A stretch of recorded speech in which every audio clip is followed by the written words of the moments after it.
Number एक देखते हैं। इस वीडियो में आप लोगों को एसएससी सीजीएल 2022 के रेशियो का, ठीक है, रेशियो का सारा क्वेश्चन करवाऊंगा, ठीक है, जितने भी पूछे गए थे। क्वेश्चन नंबर एक क्या बोल रहा है, ए और बी की मासिक आय का अनुपात 11:13 है और उनके व्यय का अनुपात 9:11 है। यदि वे दोनों प्रतिमाह 4,000 रुपये की बचत करते हैं, उनकी आय का अंतर ज्ञात करना में, ठीक है। देखो मैं दे रखा है इनकम ऑफ ए और बी दे रखा है, कितना दे रखा है हमें, 11:13, और हमें दे रखा है एक्सपेंडिचर ऑफ ए और बी दे रखा है कितना, 9:11। और हमें क्या बोल रहा है क्वेश्चन में, वे दोनों प्रतिमाह 4,000 रुपये की बचत करते हैं, ठीक है। दोनों का डिफरेंस, यहाँ भी डिफरेंस 2 का है और यहाँ भी डिफरेंस 2 का है, ठीक है। दोनों कितना बचत करते हैं, 4,000 रुपया, ठीक है। तो 2 बराबर कितना हो गया, 4,000, ठीक है। हमसे पूछ रहा है उनके आय का अंतर, इनकम कितना है 11 और 13, यहाँ डिफरेंस कितने का है, 2 का, तो 2 बराबर निकाल देंगे, बस 2 बराबर ही 4,000 ही रह जाएगा। 4,000/2 मल्टीप्लाई बाई 2 कटेगा, कितना हो गया, 4,000 ही हो गया, ठीक है। इसका आंसर हो गया हमारा ऑप्शन नंबर सी, 4,000 रुपया, ठीक है। क्वेश्चन नंबर 2 में क्या बोल रहा है, यदि 8:20 का तृतीय अनुपाती पी है और 3:5:24 का चतुर्थ अनुपाती क्यू है, तो हमें बताना है 2p + q का मान ज्ञात करना है, ठीक है। तो थर्ड प्रोपोर्शनल जो होता है, थर्ड प्रोपोर्शनल क्या होता है हमारा, ये होता है हमारा b² a होता है, ठीक है। तो यहाँ पे हमें थर्ड प्रोपोर्शनल क्या देखा है, p, तो p बराबर b², b कितना, 8 को a मानेंगे तो 20 b हो जाएगा, ठीक है।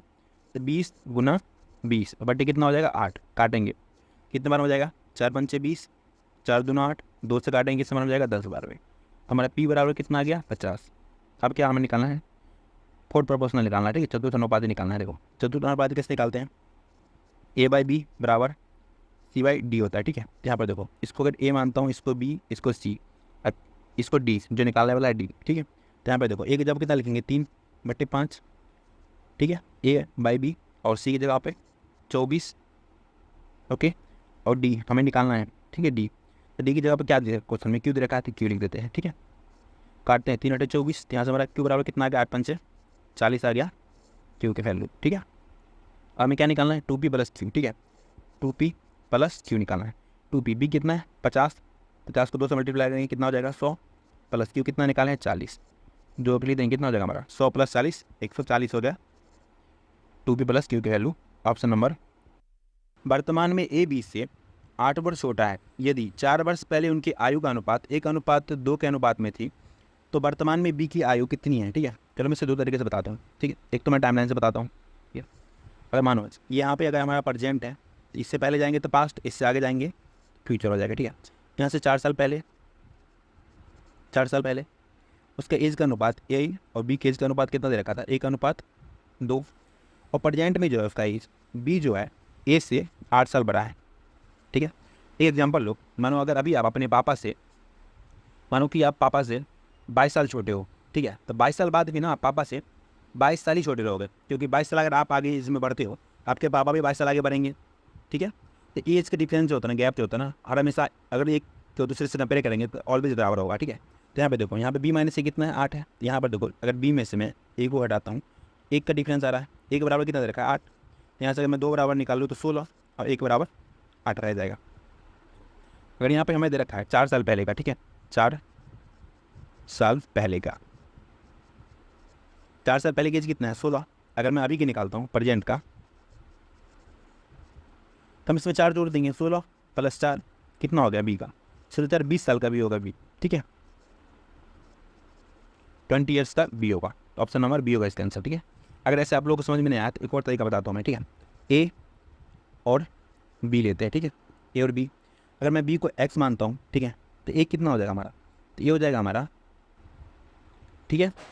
हमने बी को एक्स माना है, तो ये कितना हो जाएगा हमारा x - 8 हो जाएगा, क्योंकि 20 जो है 8 साल बड़ा है इससे, ठीक है। तो अब यहाँ पे देखो क्वेश्चन में दे रखा है, अगर मैं लेता हूँ a/b, ठीक है, ए कितना है x - 8, अब b कितना हमारा x है, ठीक है।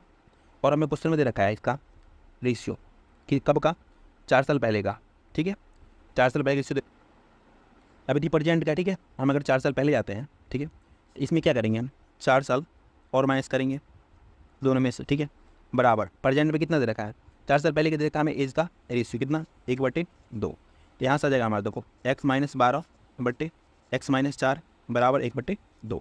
इसको सॉल्व करेंगे कितना हो जाएगा हमारे पास 2x माइनस 24, ठीक है, बराबर कितना x माइनस 4। यहाँ से इस x इधर ले आते हैं तो 2x में से x चला जाएगा तो x बराबर, अब ये जाके इधर हो जाएगा, इधर माइनस इधर प्लस हो जाएगा, ठीक है। तो हमारा हो जाएगा तो -4 में प्लस 24 जोड़ेंगे कितना हो जाएगा 20। तो हमने x किसका माना था b का, तो b का एज कितना आ गया 20 ईयर्स, ठीक है। ऑप्शन नंबर बी हो गया इसका आंसर। ओके, क्वेश्चन नंबर 4 देखते हैं। 4 नंबर क्वेश्चन क्या बोल रहा है, 3 संख्याओं का योग 98 है, यदि पहली संख्या दूसरी संख्या का अनुपात कितना है 2:3 है, ठीक है, और उस पर दूसरी और तीसरी संख्या से 5:8 है, तो तीसरी संख्या कितनी होगी, ठीक है। देखो 3 संख्याओं में देखो पहली और दूसरी का अनुपात कितना दे रखा हमें 2:3, 2:3, और दे रखा है दूसरी और तीसरी, यहाँ लिखेंगे दूसरी और यहाँ लिखेंगे तीसरी संख्या, कितना ये 5:8 है, ठीक है। तो जिससे ख़त्म हुआ है ना ये 2 से दूसरी से दूसरी शुरू हुआ है, इसमें ट्रिक लग जाता है।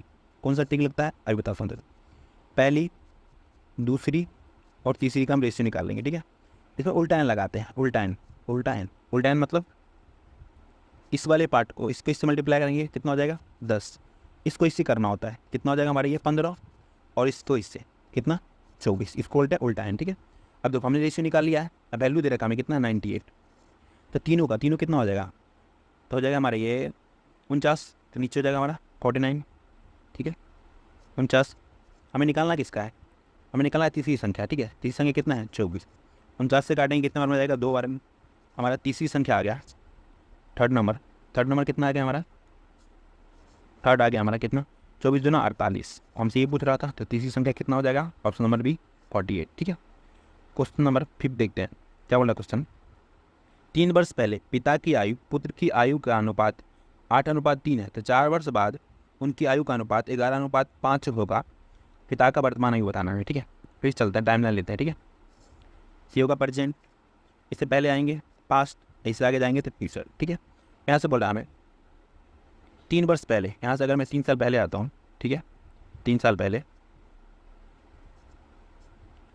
पहले इनके एज का अनुपात कितना दे रखा हमें, जो फादर है और सन है कितना है 8:3 है।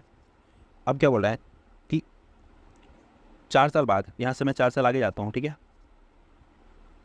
4 साल आगे आया, जब मैं 4 साल आगे आया तो उसका अनुपात दे रखा है एज का, फादर और सन का दे रखा है कितना 11:5,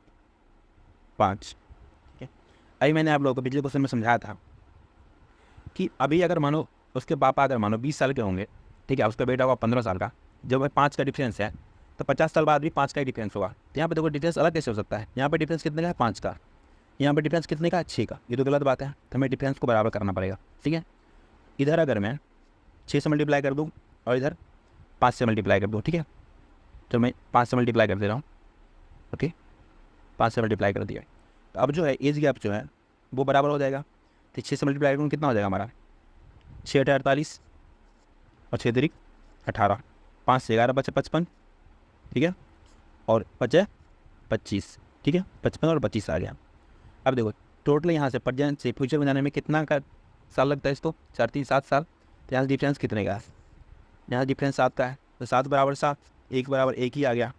हमें निकालना है कब का, पिता का वर्तमान, पिता की एज अभी मानो 3 साल पहले कितना है 47, ठीक है, 1 बराबर 1 गया, सॉरी 48 से मल्टीप्लाई करेंगे तो 48 ही होगा। प्रेजेंट में जानेंगे, अगर प्रेजेंट में जाएंगे कितना जोड़ेंगे 3 साल जोड़ देंगे, कितना आ जाएगा 51। उसके पापा की एज अभी जो है प्रेजेंट में 51 साल का है। अगर आप चाहो तो इधर से भी निकाल सकते हो, ठीक है। यहाँ पे देखो इसके पापा 4 साल बाद फ्यूचर में जाओ, प्रेजेंट से 4 साल बाद कितना उनका 55 साल है, 55 साल है, उनको प्रेजेंट में आने के लिए कितना कम करना पड़ेगा 4 साल कम करना पड़ेगा, कितना हो गया यहाँ से भी आ गया हमारा 51 साल, ठीक है, 51 ईयर्स हो गए, ठीक। क्वेश्चन नंबर 6 देखते हैं क्या बोल रहा है, ABC तीनों को 10,500 रुपये की राशि आपस में क्रमशः 5:7:9 के अनुपात में विभाजित करते हैं, यदि प्रत्येक को 500 रुपये अधिक मिलते हैं तो ABC की राशियों का अनुपात क्या होगा, ठीक है। पहले देखो ABC का, ठीक है, सम निकाल लेते हैं। देखो सम दे रखा है पहले हमारा 10,500, इन तीनों को अगर जोड़ता हूँ मैं 9 7 16 5 21, 21 बराबर इतना है, तो यहाँ से 1 बराबर निकाल लेते हैं, 1 से मल्टीप्लाई करेंगे, काटेंगे कितने बार आ जाएगा 21 5 105 होता है, तो उस पर 2 जीरो, ठीक है, क्या तो ठीक है। यहाँ से आ गया हमारा 500, ठीक है। अब जिस चीज़ का निकालना है हमें, ठीक है, 100 से मल्टीप्लाई कर देंगे, ठीक है, 5, 5 गुना 500, ये आ गया ए का, ठीक है।